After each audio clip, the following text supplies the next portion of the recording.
Em seu relatório, o ministro Carlos Aires Brito disse: pois é, eu subscrevo inteiramente este ponto de vista do Dr. Tivita. Não é o Estado que fiscaliza a imprensa, é a imprensa que fiscaliza o Estado. E ele ia além, para dizer o seguinte: mas se é assim, qual é o tamanho da liberdade de imprensa? O tamanho da liberdade de imprensa numa democracia, em minha opinião, dizia ele, é absoluto.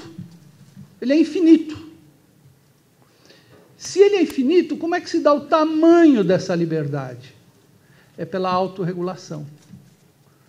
E eu quero, com este julgamento, fazer um convite a todos a que nós possamos mergulhar em um regime, em uma cultura de autorregulação, em um regime, uma cultura de prevalência da boa-fé.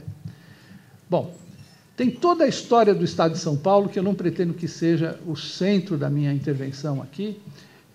Eu acho que o próprio Supremo Tribunal Federal, na ementa que fez, eles se meteram numa grande confusão entre eles, porque houve votos vencidos na questão de dano moral.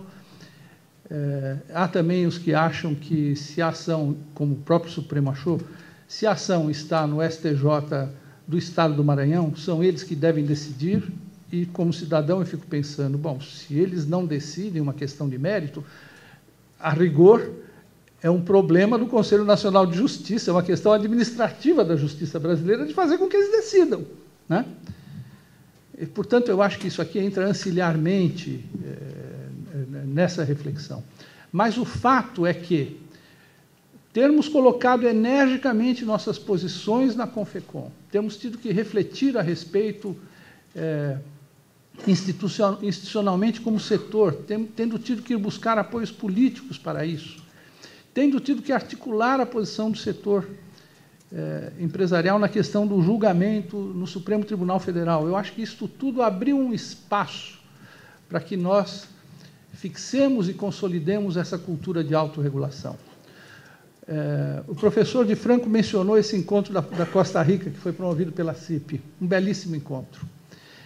Encontros assim, a respeito das aspirações que os jornalistas e os cidadãos, em torno dos seus veículos, têm, a respeito do que deva ser a liberdade de expressão, são promovidos pela Sociedade Interamericana de Imprensa há mais de 50 anos.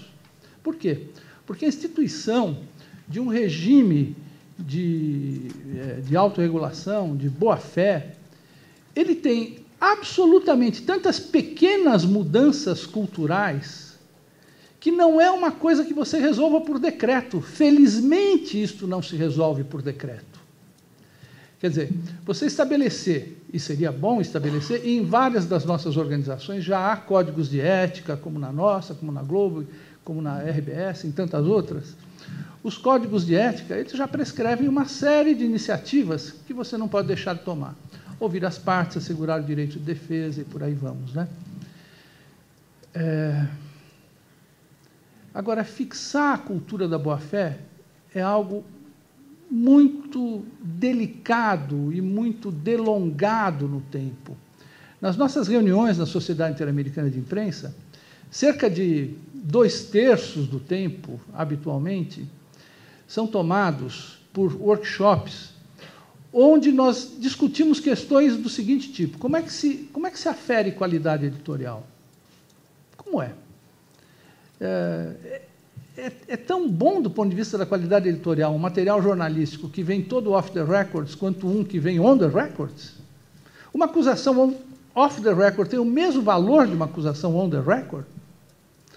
O vazamento de uma fita gravada pode mesmo ser feito à torta e à direito?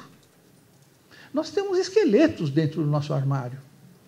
Em muitos códigos de ética, o que se diz é o seguinte: você pode usar fita gravada sim, desde que você tenha feito todos os outros rituais de verificação da notícia, de averiguação, de apuração jornalística. Você foi lá, você perguntou, você foi na justiça, foi ver se tinha ação contra o cara, consultou os distribuidores, viu que tinha mesmo, que o cara devia em cartório.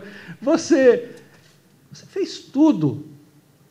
E, finalmente, o sujeito não se entregou. E aí você tem uma fita. Aí você pode usar.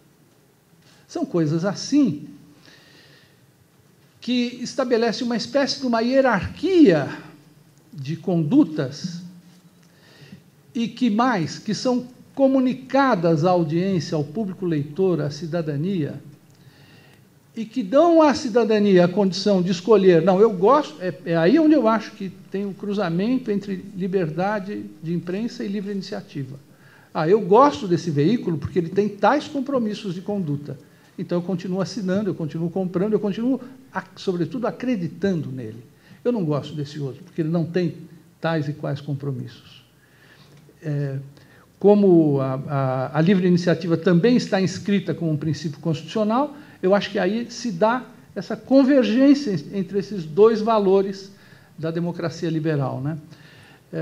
Enfim, que fique esta minha participação apenas como uma ponderação suave, sentida, suada, de quem acha que, para a perpetuação da liberdade de imprensa no Brasil, o que nós precisamos, mais do que nunca, é reiterar na construção de culturas de autorregulação em nossos meios de comunicação. Muito obrigado.